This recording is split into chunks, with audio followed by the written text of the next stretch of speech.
Before we finish, I want to go through like 8 rapid fire types of questions about your habits and routine if you're okay with that. Yeah, let's do it. Okay, first question. At what time do you go to bed and what time do you wake up? So I normally go to bed, depending on how busy I am, between 10 and 11 and usually get up at about 5:15 most days. Wow, you're an early riser too. Yeah, I don't like getting up early, but it works. So 6 to 7 hours of sleep? Yeah, it's enough. Enough, yeah. What do you do for the first 1 hour of your day? Yeah, so the reason I tend to get up early is because that's the time of the day that I know I can fit in some exercise without anyone bothering me. So I get up and I go into the gym room and I just do my training and I don't have my phone, so I might just listen to some music or a podcast or something.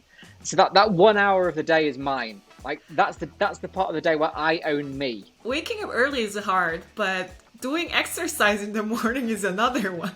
So wow, that's pretty hardcore. I wouldn't get any time to do it if I didn't. What do you do for the last 1 hour of your day then? So as little as possible. And I have 2 wonderful little cats. That's another thing I love about Korea, because I love cats. People in Korea love cats. And that's true. Anyone that loves cats is a good person.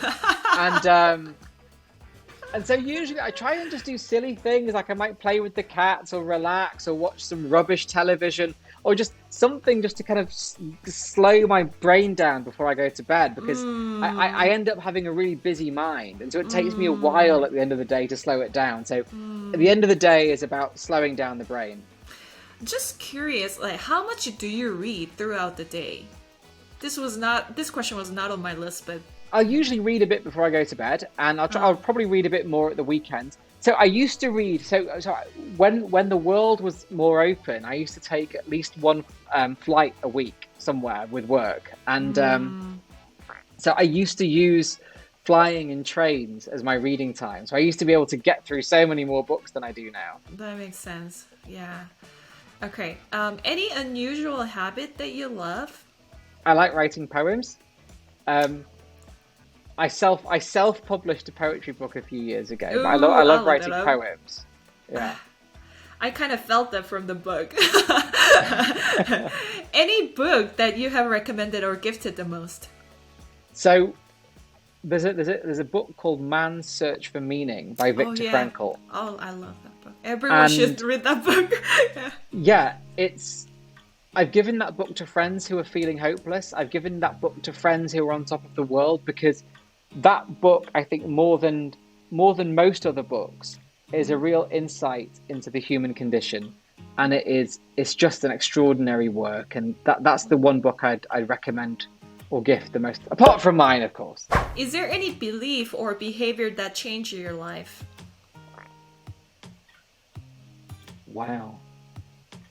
Question. Do you know, the one thing that I think was really, really important for me was going through, and this is going to sound really weird, but going through anxiety and depression. The consequence of that was going to therapy for a long time. And that was brilliant, because I was kind of like, why didn't we do this sooner? Like, why don't we do therapy anyway? Because, everything else about us, our physical health, everything else that we do, we have a manual. Like, we know what to eat and how to exercise and don't smoke and don't drink too much. And we know how to look after everything else, but there's no manual for our mind. No one teaches us why we think the way we do.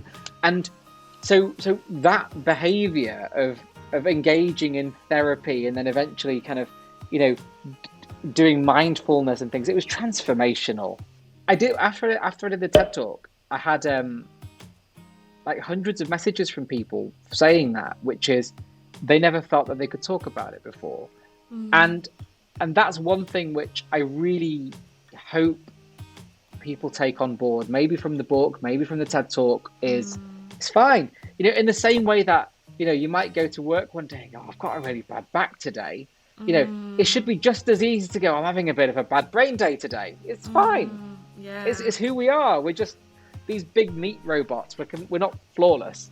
As much as it's really important to have therapy and to work on mental health, we also have to acknowledge that we have to build resilience.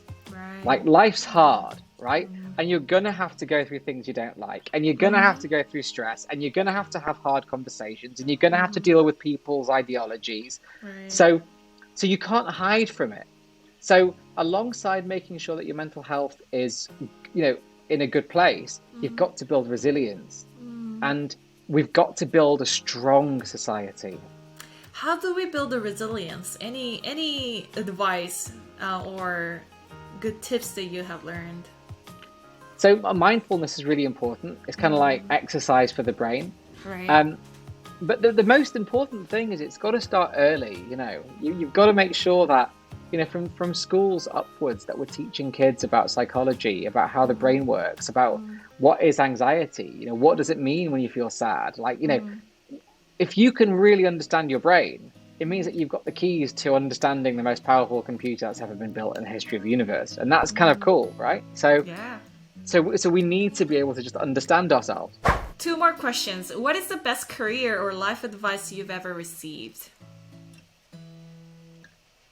Don't take yourself too seriously. Wow.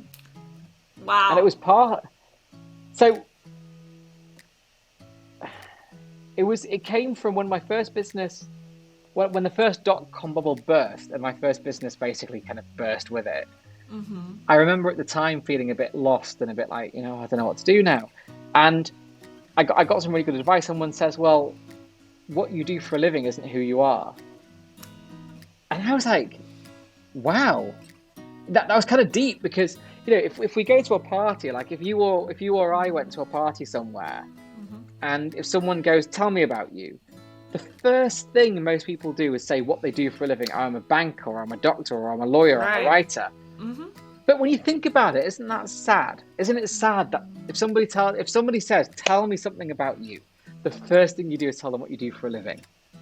What would you say then? Like, to introduce yourself, so... I'd probably keep it quite generic. I'd probably say something like, I'm Vikas, I live in Manchester. Last one. What risk is worth taking in life? Anything that feels like it is. Because nothing that's worth doing is easy. Nothing that you need to do in life is easy. The first time you tell someone you love them, the first time you go for a big job, the first time you take a driving test. We've all been babies. The first time we walk. Nothing that's worth doing is easy. And so to achieve anything in life, we have to be comfortable with risk. And so in terms of what risk is worth taking in life, it's anything that you deep down feel you ought to do. Because, we're only here for a tiny amount of time. We're all, even if we live for a full 90 years, 100 years, that's nothing. Anything that you feel is worth doing in life, you need to make sure you do.